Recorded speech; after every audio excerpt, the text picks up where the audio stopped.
Please support our sponsor, renovationtea.com. You'll find a large variety from daily to specific herbal remedy teas, all certified organic and fair trade. Use code SHATTERED and you'll get a 10% discount. You could see the link below. Today with me I have Rose Lyons. You have such a very compelling story, Rose, because your mom was a drug addict plus an alcoholic while she was pregnant with you. So the state took you away from her at birth and you went through withdrawals. So you was a drug addicted baby. Yes. And you went to foster care at this one house for the first 6 years of your life. Yes. And then you were adopted. Yes. Tell me what happened from the 6 years old when you were adopted. Well, the moment I got adopted, I thought it was the best time of my life. I finally felt I belonged. And then it's like my world was at the end because my adopted father, the father that I came to trust, That you wanted to have in your life so desperately bad. yes, started sexually assaulting me. And it was a horrible descent on my life. Right. Up until the age of 16. So for 10 years, he sexually assaulted you. Yes. And then you went to a summer camp. Yes. And told a camp counselor the secret that he threatened me with to keep quiet. And what was that secret? That he was molesting me. And he told me not to ever tell, or otherwise there would be harm done to me and whoever I told. He just put the fear of God in you. Yes. There were other siblings in the house. Yes. But you were the only one. Yes. That was abused. Yes. What happened when you told the counselor? She told me to tell my mom once I got home immediately. And once summer camp was over, I got home. The next day, I went to her and my mom, and I said, "Mom, I have something to tell you." And she said, "What is it?" And I told her, I said, "Dad has been messing with me sexually." She was at disbelief. She told me we're going to go confront him. We went to confront him, and she told me to tell him what I told her. I told him. He went ballistic, and he started taking off in the truck, and she screamed for my sister to call the cops. And she didn't know what was going on. She was inside the house. Once the cops arrived? Mm-hmm. Mm-hmm.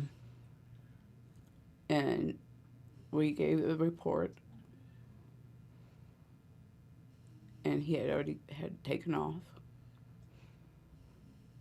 So there was a manhunt. He was on the run. Yeah. Did they catch him?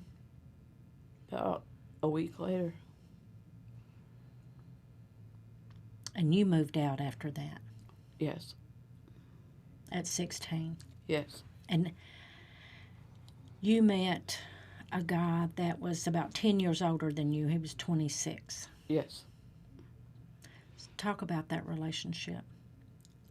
I moved in with this guy, and which was older, quite considerably older. And I went to. He felt guilty of leaving me home, so he bought me a black dress, heels, makeup,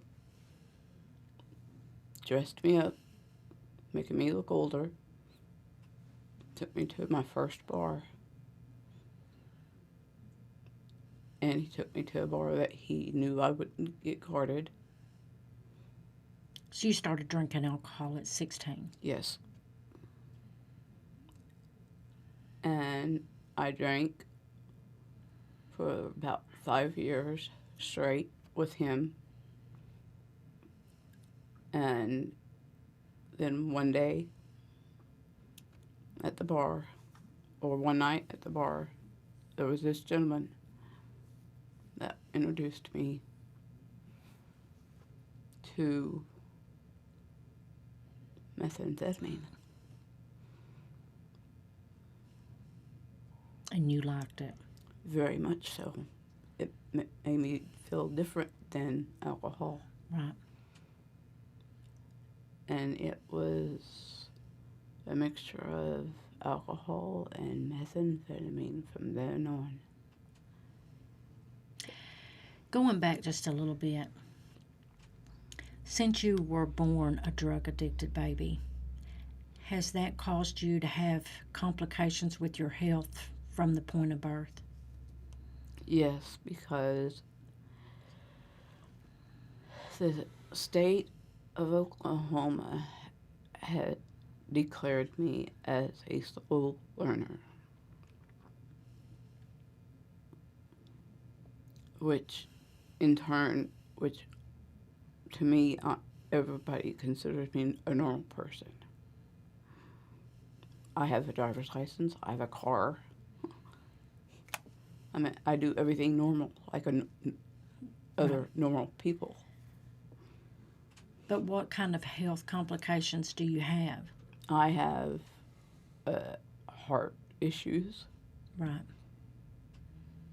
It's had a long-term effect on you Yes. throughout your entire life. Yes.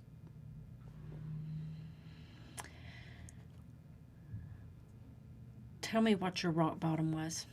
My rock bottom was I was passed out in a abandoned house in Bakersfield, California, with an ex-boyfriend of mine,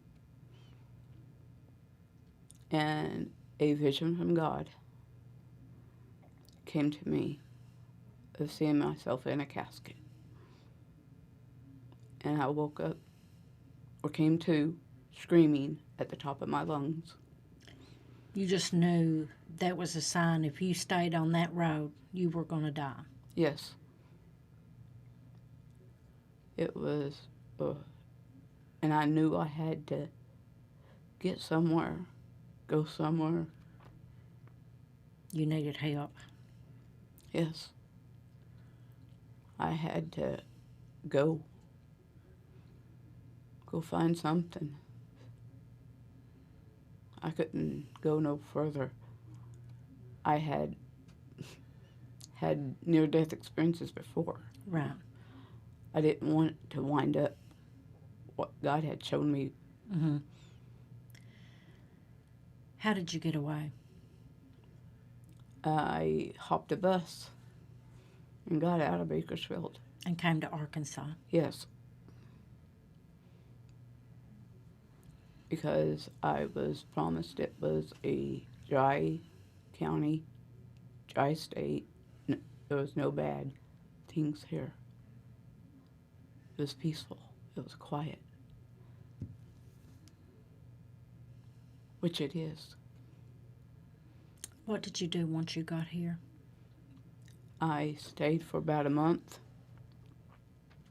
And then I went back to Oklahoma to my mom's because I needed my mama at the point. I needed a loving, consoling. Right. And I went to her and I started crying at her table. And she handed me a phone book with tears in my eyes. And she said, you know what to do. And I said, you expect me to see the phone book with tears in my eyes? Blurred vision? She said, yes. And so you made the call for help. Mm-hmm. That was in 2009. Did you go off to a long term? It was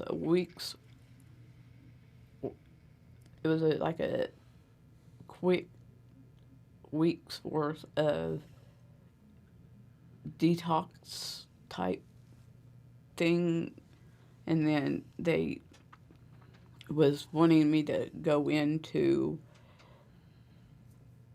other facility after that, but I had went through several other detox or rehabs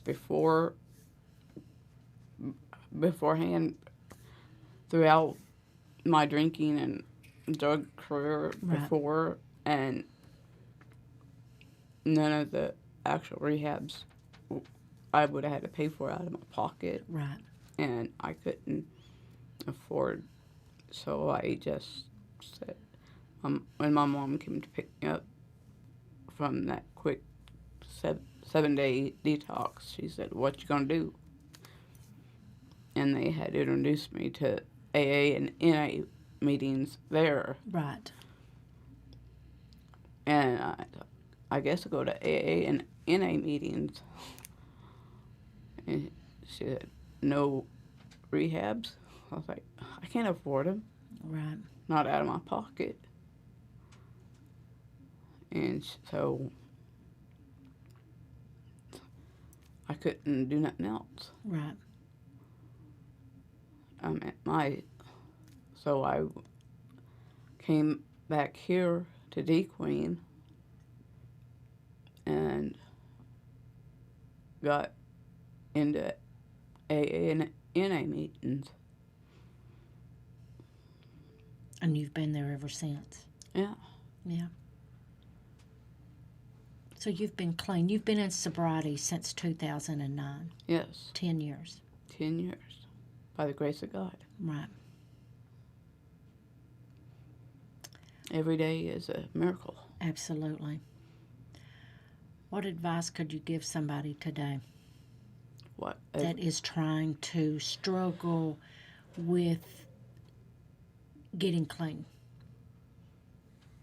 Have faith. Pray.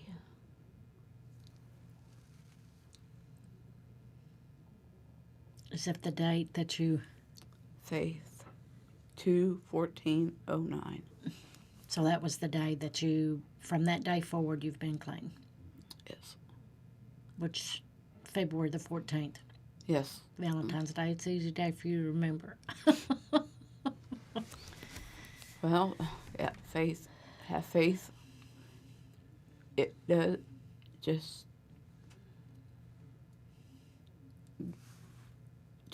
reach out. Us that are out here, we are here for you. Right. With open arms. Just aching for you. Right. And your mom, you and your mom have kept a good relationship through the years. Up until her passing. Which was hard. Absolutely. That day she passed away, oh Lord, that was almost my point of wanting to return. Right. To the demon. Right. That's where you really have to stand strong in your faith. Yeah, I mean, you'll have your ups and downs, Right. but you gotta have faith, stay strong.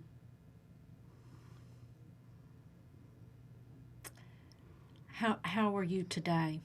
Has your health improved since you have no longer been drinking and doing meth? Oh yes, it's very strong, and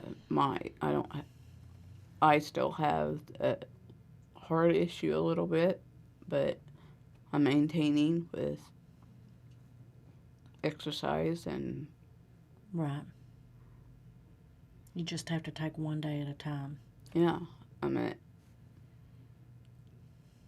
but I'm just living life and doing my own thing and getting up every morning and thanking God and Right. Your story it's very compelling. I know that you're going to reach a lot of people's hearts, and I greatly appreciate you sharing your testimony. my life has been my I have there's more to it, but there's a lot more to it. If there's anything you'd like to share, feel free. Through my other story, parts of my stories is I've been through rapes too. Throughout your drug addiction, you were raped. Yes, which is the horror of drug addiction, Absolutely. which no person should go through. Right. It's very degrading. And of course, I almost got in a sticky situation and wound up into trafficking. Human trafficking. Mm-hmm. Thankfully, I overheard the conversation and Was able to escape. yep. That is such a huge problem nowadays, more than what people realize. Human and sex trafficking. I mean, it's tremendous out from Little Rock, Arkansas, even. Yep. So, no person needs to go through that. Right. Absolutely. Well, I'm proud that you, from 2009, 10 years, that's a long time, and that's awesome that you just got away, changed your people, places, and things. Yeah. Got the help you needed. I don't go around people that does it. I don't hang Right. around them. If I see them come in my direction, it's like, Right. I'll walk away. I see you coming, I'm going the other way. Mm-hmm. Sometimes you can't walk away. Sometimes you have to run away. Yeah. You have to make sure you guard yourself at all cost. Yeah. Thank you very much, Rose, for coming in today. You're very welcome. I think that your story will reach out to a lot of people. Thank you very much. You're very welcome. Hi, I'm Dee. I'm the host of The Shattered Podcast. Please like, subscribe, and don't forget to hit the bell on the notifications so you won't miss an episode. I'm very passionate about helping families. If you are an expert that would like to help or would like to share your testimony, please contact me. Thank you.